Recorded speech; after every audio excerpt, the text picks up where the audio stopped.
welcome back to my channel. So in today's video I have another one of these memory foam squishies. I've been loving them recently and this is the third one that I've actually made this week because I just love them so much. Anyways, so today I decided to do this axolotl. I've wanted to do these for the longest of times, and ever since I made that little charm, I'll just get it here.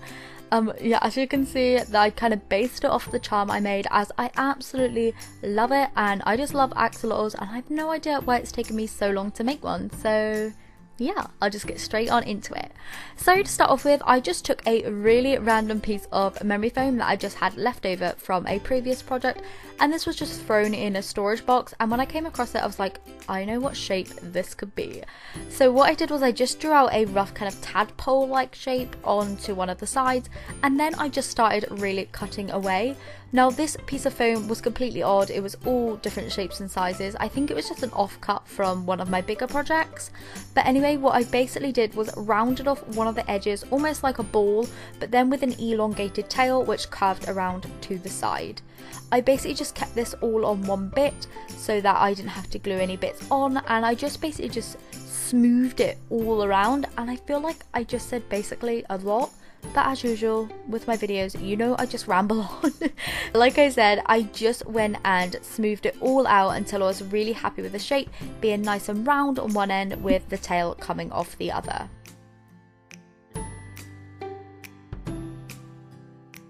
So taking a really thin piece of memory foam again, I just drew out two little shapes, kind of like little feet or something, and I made three little kind of round bits, and then I made a flat edge on the other, and this was to make the gills for either side of the head. I just cut these both out, and the way that I did this was I cut out the little indents between the carved bits first, and then kind of cut off the excess, and then I smoothed it out once I had the basic shape.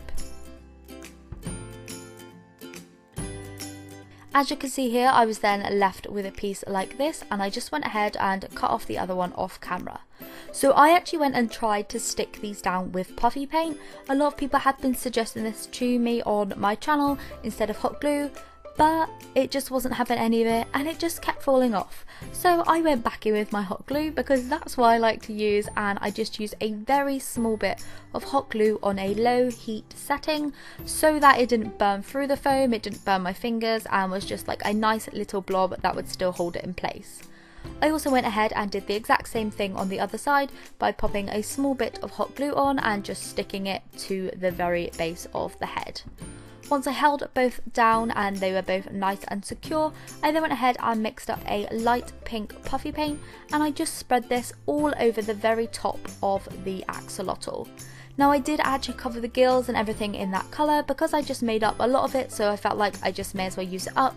So I just covered the whole very top of it, not the bottom because that's where I was leaving it to dry, and yeah, I just covered it all over, smoothing it out as I went along.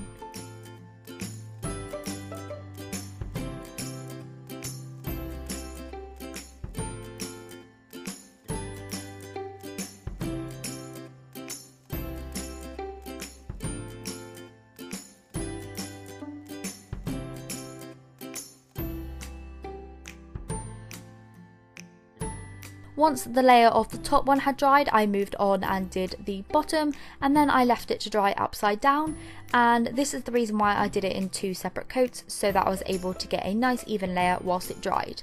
I also went ahead and did another coat on the top and the bottom off camera because you didn't really need to see that because you know how I spread the paint on, just with a lollipop stick and spreading on over the layers.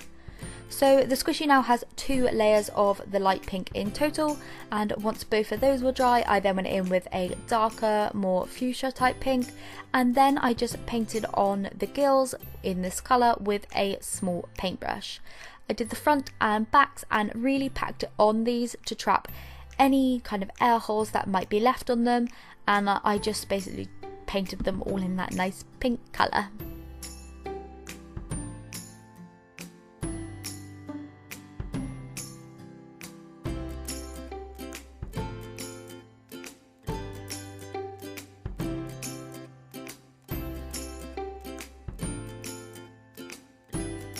So whilst this colour was still wet, I then went ahead and painted on the face, and this was just to reduce drying time. I could have let them dry, but I thought I may as well just let them all dry at the same time. So I painted on the 2 eyes and then a little mouth in between and set that to dry for about an hour until it was fully dry.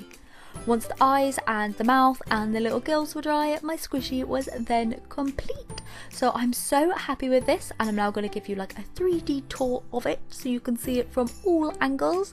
I think it's worked out so simple and just so perfect. Like, I don't know, I just love it, and I feel like this has turned out exactly how I wanted it to.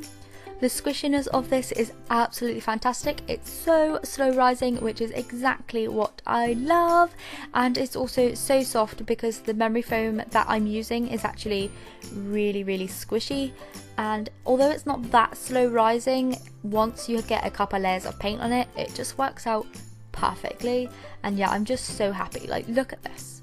Your fingers just dent right into it, and as the helicopter would say, hand crinkles, finger crinkles. Oh my goodness, I've forgotten. It's one of the two. I'm gonna go with finger crinkles. No, hand crinkles. I don't know. Crinkles in some sort. It holds them anyway. So yeah, I'm really happy with how this turned out. The gills don't really do a lot, but they do look super cute, and obviously your axolotl needs them, so she's got them. Now, fun fact, I do actually have an axolotl, and he is called Eduardo, so that's what we're gonna call this guy. This guy is called Eduardo after my real life axolotl. So I hope you enjoyed this video and my rambling wasn't going on too much. I feel like it probably did because I feel like I've been talking for ages.